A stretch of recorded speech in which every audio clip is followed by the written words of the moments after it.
My name is Joyce Welch, and I am a clinical assistant professor at IU School of Nursing. My teaching assignment includes teaching pediatric clinical in a large Midwestern children's hospital.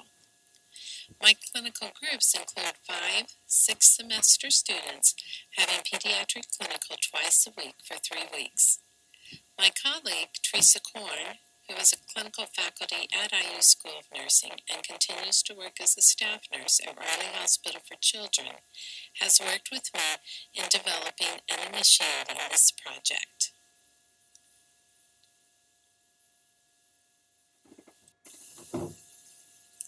A few years ago, I was sharing with Teresa my concerns about my past clinical groups and whether or not they were developing the skills and safe practice habits I was trying to instill. Frequently, students are fearful of pediatric patients, especially in a facility with many acutely and chronically ill children. But my recent students seem to lack a basic understanding of how to get started and proceed with their clinical assignment. Each student needed individual help and explanations when initiating and providing basic care activities. Presenting unit standards and discussing the unit's daily routine and orientation did not adequately prepare the students for getting started and accomplishing what they needed to know to begin a 3-week clinical experience. I felt I could do a better job giving students information in a way that could improve their clinical education and allow them to take more initiative in the learning process. During this time, many changes were also happening in the clinical side, including changes in documentation, practice policies, and procedures. As a clinical instructor, how do I keep up with these changes, keep the students informed, and help the students continue to gain clinical knowledge and skills? A clinical tool was needed that could be a resource for students and give them directions for getting started on the unit.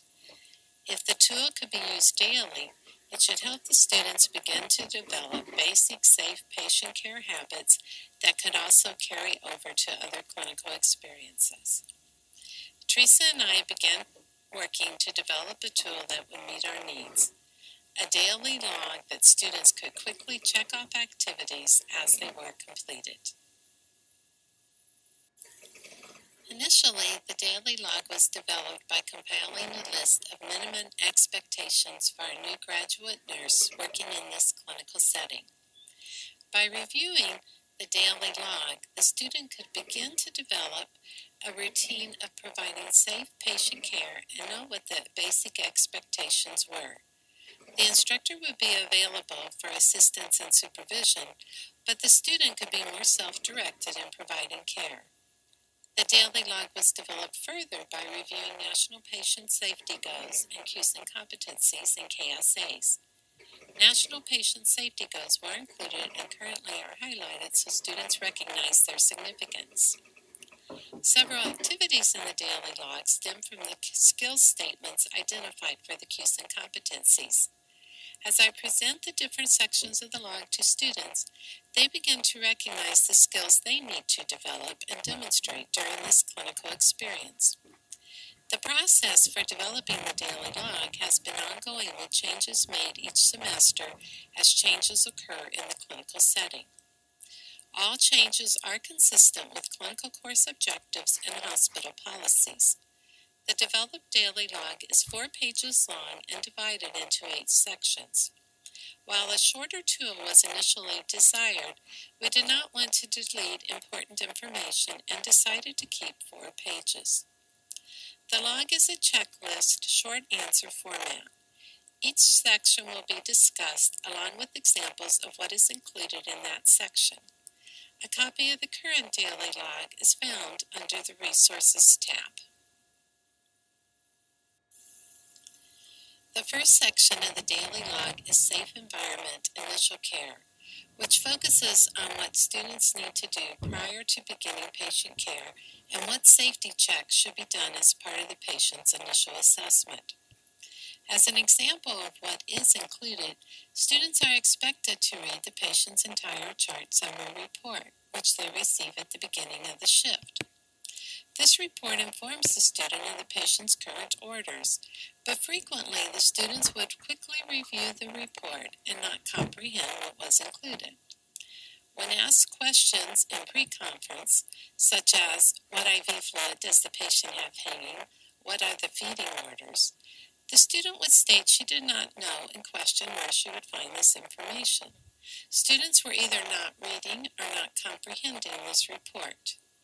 They need to learn the significance of the chart summary and the direction it gives for providing safe patient care.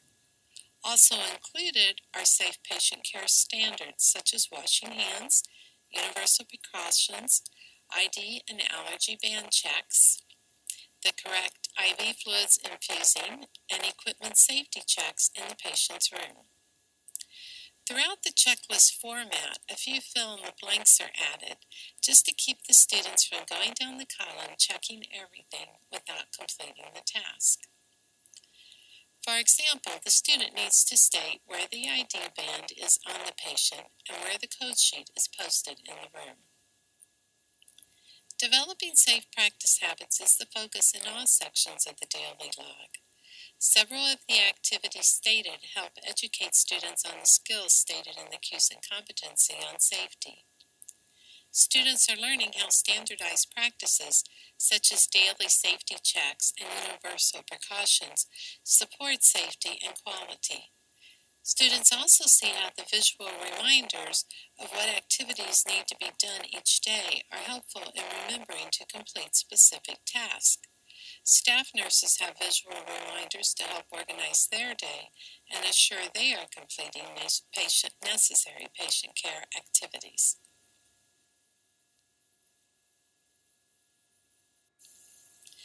This second section focuses on documentation, which is specific for the facility. Listed are assessments and nursing actions the students are responsible for documenting. Along with the activity, time frames for documentation are given. As an example, the frequency of assessing the patient's pain is stated under pain documentation. A pain score is documented every 8 hours as a minimum with initial assessment, every 4 hours for the first 24 hours following surgery, every 2 hours for a patient with a PCA, and every hour after pain intervention. The student has access to this information about our current policy on pain documentation and can follow the policy in providing patient care. Providing information on documentation saves the clinical instructor from having to review with students documentation guidelines. Initially, the instructor may need to remind the students that this information is on the daily log, but after saying this a couple times, students refer to the log for direction and documentation. Students accompany their patients to procedures off the clinical unit and need to check that their patient has a safe handoff form on the chart. This is also checked by the RN or clinical instructor. However, by including this on the log, the student also learns that this must take place and feels part of the responsibility for assuring the task is completed. The medication section consists of safe patient care tasks involved in giving pediatric patients medications. Activities included not only remind the students of what needs to be done, but serves as a resource for the specifics of practice. As hospital standards for central line care changed, these changes were incorporated in the log. Students learn that clean gloves are worn when accessing all central lines, and the policy for alcohol scrub is 15-second scrub, 15-second drying time with each line access.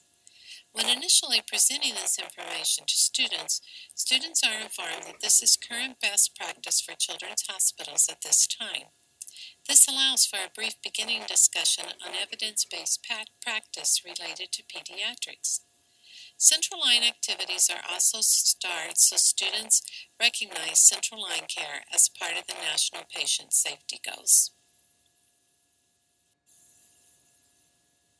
Information requested on the intake and output and fluid balance section includes the basics of calculating daily maintenance fluid requirements and minimum output requirements. requirements. These calculations are taught in the pediatric didactic class and in clinical orientation. Students use these calculations in determining if their patient has had adequate intake and output during their shift. Students then determine if any additional nursing actions are needed. Throughout the several semesters the daily log has been used, this is one of the sections students are most likely to leave incomplete, especially the first day. While these calculations are taught, students don't seem to make the connection that these formulas are actually used in practice. When questioning new students at the end of the shift, several of them are unaware of what the patient's intake has been, even though most of the pediatric patients are on accurate intake and output. Students are also unaware if their patient has had any output. Including this on the log reminds the students that this is important and part of the nurse's daily practice. After reviewing these calculations with the students and reminding them that this is a clinical expectation, students improve on their completion. At the end of the clinical rotation, several students have told me that completing this section of the log helped them understand the importance of I&O and fluid balance. For the first time, it actually made sense to them. While most students are motivated to interact with the pediatric patients and their families, needing to complete the short answers in this section gives students direction for communicating with patients and families. Recognizing the patient's developmental age and providing for developmental needs are part of the daily routine of a pediatric nurse, as well as providing support to families and involving them in their child's care. Developing and implementing a patient-family teaching plan is not a one-time activity to be met. Assessing the learning needs of the patient and family and meeting those needs through patient education and providing appropriate resources is part of the daily plan of care. Through completing the log and discussing patient-family developmental care and learning needs in post-conferences, students begin to see how these activities are important aspects of providing patient-family centered care.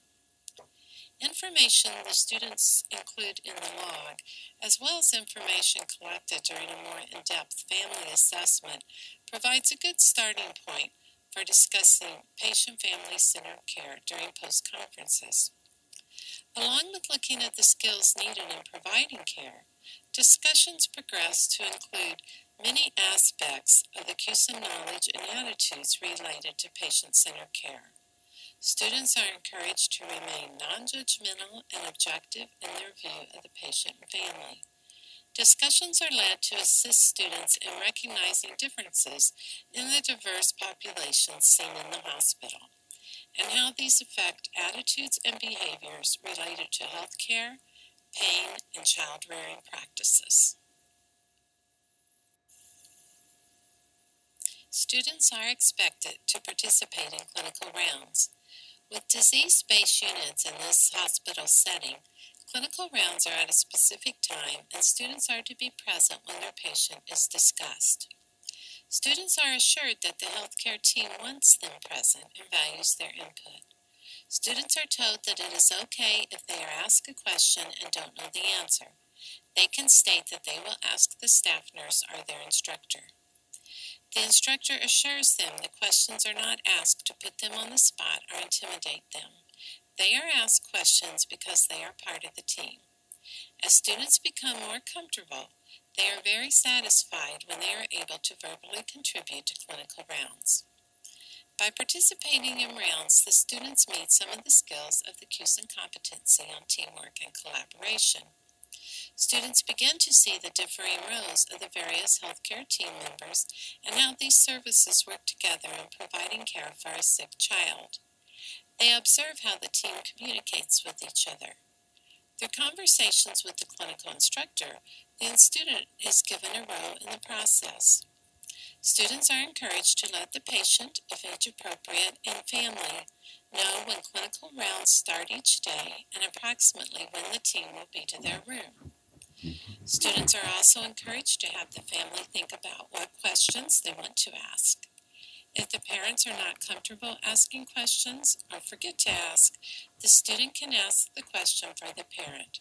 Students are encouraged to interact with all healthcare team members involved with their patient's care.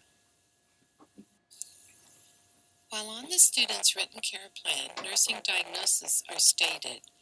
This section has the student write 2 specific goals for their patient for that day. Students are to discuss with their patient's nurse the goals for the patient. Students also identify a goal for themselves. Ethical issues are stated at the end of this page. Usually students state things they have seen or heard on the unit which causes them concern.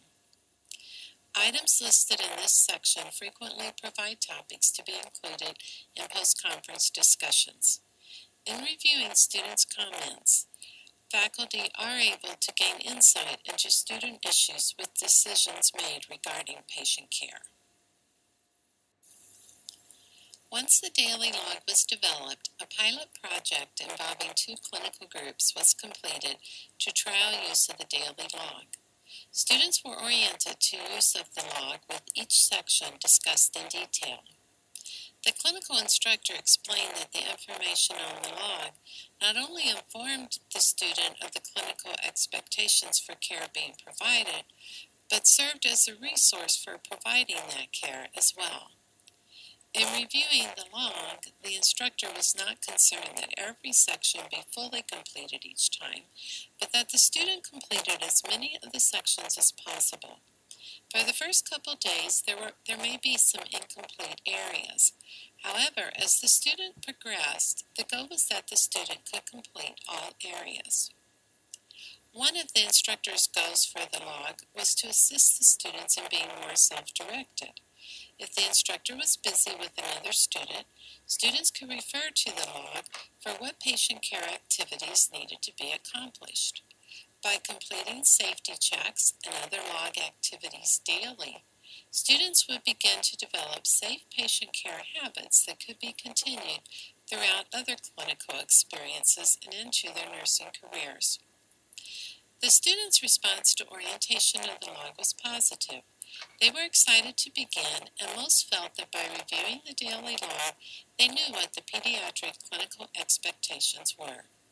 The pilot project went well, and after a couple of clinical days, the students were able to complete most, if not all, of the log activities. Student evaluations from the pilot project focused on the type of activities listed on this slide. Many comments focused on a variety of safety checks. Several students stated they finally understood INL and fluid balance. While these comments were from the pilot project, they are still the same types of comments heard from students in semesters following the pilot project. This past week, as another clinical group was completing their final day, students were asked to share feedback, both positive and constructive, about the various aspects of their pediatric clinical, one of these being the use of the log. Student statements included, "This was the first time I checked IV fluids and tubing expiration dates. I liked the section on INO because working through the questions, I could understand why this was important. The information on all the safety checks was good because I never knew we were supposed to do all of this. The log helped things not to be so overwhelming. You could think of things as a nurse does." For constructive feedback, one student stated she thought the developmental section was confusing to complete when working with infants. Several students felt it was difficult to write goals for themselves. This constructive feedback gives the instructor possible areas to include in future discussions with the students. Clinical instructors' comments included that students were able to perform basic care tasks more independently. Students were more self-directed. Instructors felt the students received consistent information related to safe practice and had increased satisfaction with the clinical experience. Students felt more a part of the team because they were more involved in care. By not having to frequently review basic care tasks, instructors had more time to work with students on more complex critical thinking skills. With the daily log incorporating several aspects of the student's written paperwork, reviewing student paperwork was less time-consuming for the clinical instructor. It was easy to review and identify student strengths and areas for improvement. With the positive evaluations from students and the clinical instructors following the pilot project, the daily log was incorporated into the pediatric clinical paperwork. Each semester, the daily log is reviewed and changes are made to assure consistency with clinical practice changes and pediatric clinical course objectives. Format changes are made at times to help make the log easier to read and complete. Faculty and student evaluations are done periodically to assure students are achieving the intended goals. Students would benefit from having a checklist each semester that included the basic safety checks at a minimum. Checking IV fluids, tubing expiration dates, ID and allergy bans, and safety equipment in the patient's room is not specific to pediatrics, but important in all clinical settings. While this daily log was developed specifically for a pediatric clinical, this format could be easily modified. Checklists could be made to include QSEN competencies, safety standards, and expectations for any clinical setting. Helping students develop safe patient care habits that continue into their nursing career is the goal of all clinical educators. In our pediatric setting, having the students complete the daily log has assisted them in developing these habits and allowed them to be more self-directed and independent in providing basic patient care.